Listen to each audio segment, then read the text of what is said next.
ದರ್ಶನ್ ಭೇಟಿ ಮಾಡಿ ಹೊರಟ ವಿಜಯಲಕ್ಷ್ಮಿ. ರೇಣುಕಾಸ್ವಾಮಿ ಕೊಲೆ ಪ್ರಕರಣದಲ್ಲಿ 2ನೇ ಬಾರಿ ಜೈಲು ಸೇರಿರುವ ನಟ ದರ್ಶನ್ಗೆ ಇಂದು ವಿವಾಹ ವಾರ್ಷಿಕೋತ್ಸವದ ಸಂಭ್ರಮ. ಆದರೆ ದುರದೃಷ್ಟವಶಾತ್ ವಾರ್ಷಿಕೋತ್ಸವದ ದಿನ ದರ್ಶನ್ ಜೈಲಿನಲ್ಲಿ ಕಾಲ ಕಳೆಯುವಂತಹ ಪರಿಸ್ಥಿತಿ ನಿರ್ಮಾಣವಾಗಿದೆ. ಇದರ ನಡುವೆ ಜೈಲಿನ ಅಧಿಕಾರಿಗಳ ಅನುಮತಿ ಪಡೆದು ಇಂದು ನಟ ದರ್ಶನ್ ತನ್ನ ಹೆಂಡತಿ ಹಾಗೂ ಮಗನ ಜೊತೆ ಸುಮಾರು ಅರ್ಧ ಗಂಟೆ ಕಾಲ ಕಳೆದು ಸ್ವಲ್ಪ ಮಟ್ಟಿಗೆ ಸಂತಸವಾಗಿದ್ದಾರೆ.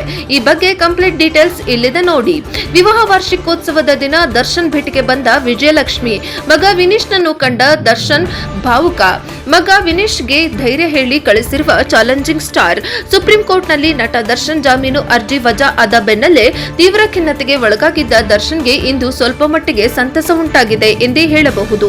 ಜೈಲಿನ ಅಧಿಕಾರಿಗಳಿಗೆ ತನ್ನ ಕುಟುಂಬವನ್ನ ಭೇಟಿ ಮಾಡಿ ಕಾಲ ಕಳೆಯಲು ಜೈಲು ಡಿಜಿಪಿ ಅಲೋಕ್ ಕುಮಾರ್ ಮನವಿ ಮಾಡಿದ ಹಿನ್ನೆಲೆ ಸುಮಾರು ಅರ್ಧ ಗಂಟೆ ಕುಟುಂಬದ ಜೊತೆ ಕಾಲ ಕಳೆಯಲು ಅನುಮತಿ ದೊರೆತಿತ್ತು.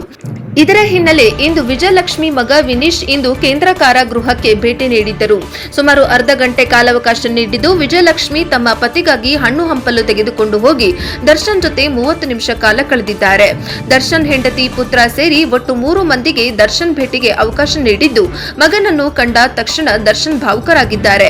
ಜೊತೆಗೆ ಸುಪ್ರೀಂ ಕೋರ್ಟ್ನಲ್ಲಿ ಉಳಿದ ಸಾಕ್ಷಿಗಳ ವಿಚಾರಣೆ ಮಾಡುವ ವೇಳೆಗೆ ಇನ್ನು 1 ವರ್ಷದ ಕಾಲ ದರ್ಶನ್ಗೆ ಜೈಲು ವಾಸ ಫಿಕ್ಸ್ ಆಗಿದ್ದು ಈ ಬಗ್ಗೆ ಹಾಗೂ ಕಳೆದ ವರ್ಷ ಅದ್ದೂರಿಯಾಗಿ ವಿವಾಹ ವಾರ್ಷಿಕೋತ್ಸವ ಆಚರಣೆ ಮಾಡಿಕೊಂಡಿದ್ದ ದರ್ಶನ್ಗೆ ಈ ವರ್ಷ ಜೈಲಿನಲ್ಲಿ ವಿವಾಹ ವಾರ್ಷಿಕೋತ್ಸವ ಆಚರಿಸಿಕೊಳ್ಳುವ ಪರಿಸ್ಥಿತಿ ನಿರ್ಮಾಣವಾಗಿದೆ. ಇನ್ನು ಇದೇ ವೇಳೆ ವಿನೀಶ್ಗೆ ಧೈರ್ಯ ತುಂಬಿರುವ ದರ್ಶನ್ ಧೃತಿಗೆಡದಂತೆ ಮಗನಿಗೆ ಧೈರ್ಯ ಹೇಳಿದ್ದಾರಂತೆ. ಒಟ್ಟಿನಲ್ಲಿ ಇಂಥ ಸಾಕ್ಷಿಗಳ ವಿಚಾರಣೆ ಪೂರ್ತಿಯಾಗದೆ ದರ್ಶನ್ ಹೊರಬರುವಂತಿಲ್ಲ. ಮತ್ತೊಂದು ಕಡೆ ಮಾನಸಿಕವಾಗಿ ದರ್ಶನ್ ಸಹ ಕುಗ್ಗಿದ್ದು ಅಧಿಕಾರಿಗಳು ದರ್ಶನ್ ಮೇಲೆ ಹೆಚ್ಚಿನ ನಿಗಾ ವಹಿಸಿದ್ದಾರೆ.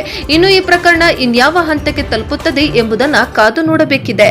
ವರದಿ ವೇದಮೂರ್ತಿ NKS TV4 ಬೆಂಗಳೂರು.